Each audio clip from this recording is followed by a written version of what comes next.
Good afternoon. Thanks for joining us across the fence. I'm Fran Stoddard. There are an estimated 14,000 Vermonters who are living with Alzheimer's disease or some other form of dementia. For patients and their families, a dementia diagnosis leads to questions and concerns. So today we're going to focus on Alzheimer's awareness and learn about the resources that can reduce the risk of dementia. Joining me is Ed DeMont, the program manager for the Alzheimer's Disease and Healthy Aging Program at the Vermont Health Department. Thanks so much for joining us, Ed. My pleasure. So let's start with the big picture. When we talk about memory loss and brain health in Vermont, how are we doing as a state? Well, one of our major sources of data is the BRFSS survey with the Behavior Risk Factor Surveillance System. And in 2020, what we learned from that is an estimated 20,000 Vermonters, 45 years and older, reported that they had experienced worsening confusion or memory loss in the last year.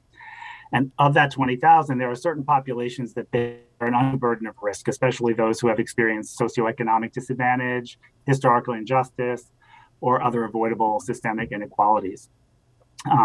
For example, the rate of self-reported cognitive decline is over 6 times higher among adults with a disability versus those with no disability. And in addition, Vermonters making less than $25,000 a year and those who identify as BIPOC or Black, Indigenous, and people of color experience higher rates of cognitive decline.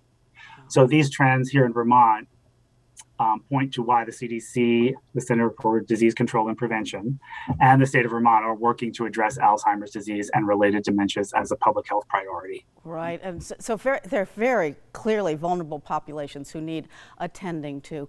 And before we get back to that, I'd like to define a few terms today. Most people, of course, have heard of Alzheimer's, but what about mild cognitive impairment? What's that? Okay, great question. Mild cognitive impairment, or MCI, is the stage between expected cognitive changes of normal aging and the more serious decline of dementia.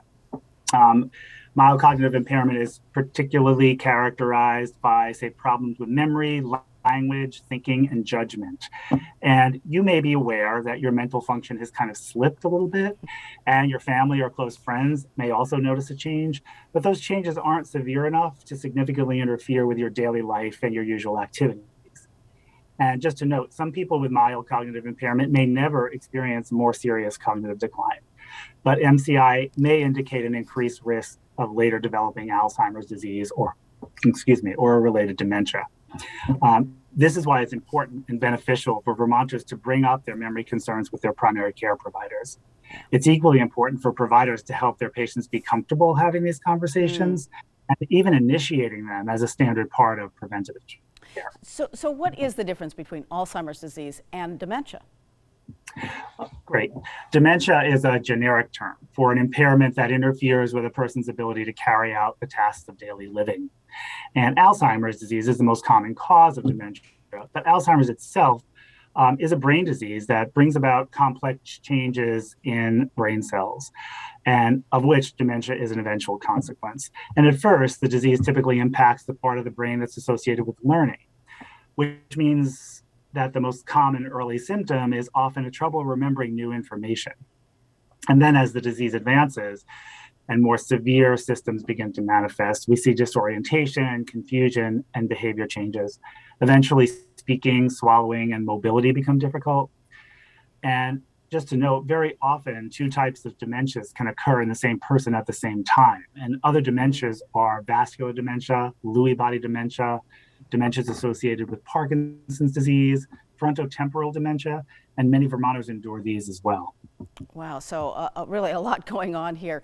So, there's this thing about, very short-term memory, but how do we really distinguish between normal memory loss due to aging and memory loss associated with Alzheimer's disease?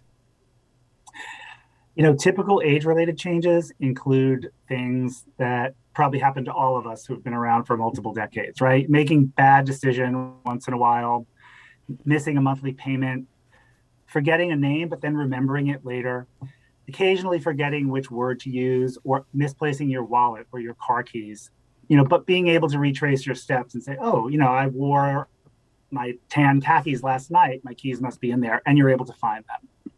And signs that may raised the level of concern to the point where, wow, maybe I should see my doctor, or things like poor judgment and poor decision making, an inability to manage a budget, losing track of the date or the season, and perhaps not being able to recall it again. Difficulty having a conversation, not just missing a word, but difficulty stringing thoughts together. And then losing things, but not being able to retrace steps to find them. Good tips. And do we know about the causes of Alzheimer's disease?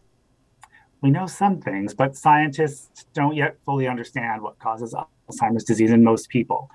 In early onset Alzheimer's, which occurs typically in persons who are in their 30s through like the mid 60s, there may be a genetic component. Late onset Alzheimer's, which usually develops when someone is in their mid 60s or a bit later, arises from brain changes that can occur over decades. Probable causes of Alzheimer's disease include a mix of these brain changes, genetic propensity, environmental and lifestyle factors such as a history of brain injury, access to healthy nutrition, the quality of sleep a person experiences, and substance misuse, each of which can impact an individual differently.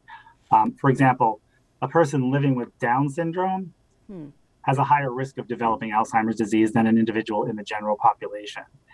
And estimates suggest actually that 50% or more of people with Down syndrome will ultimately develop Alzheimer's disease, and that may begin in their 40s. People with Down syndrome are born with an extra copy of chromosome 21, and that's a chromosome that carries the gene that produces a specific protein called the amyloid precursor protein, or APP. And this is the protein that's found to accumulate in the brains of individuals with Alzheimer's disease. So there's a lot of research being done now on this protein and on another called tau and their relationship to Alzheimer's development. So we know more, but a lot more to learn. And how does stigma associated with dementia affect our ability to effectively address this issue?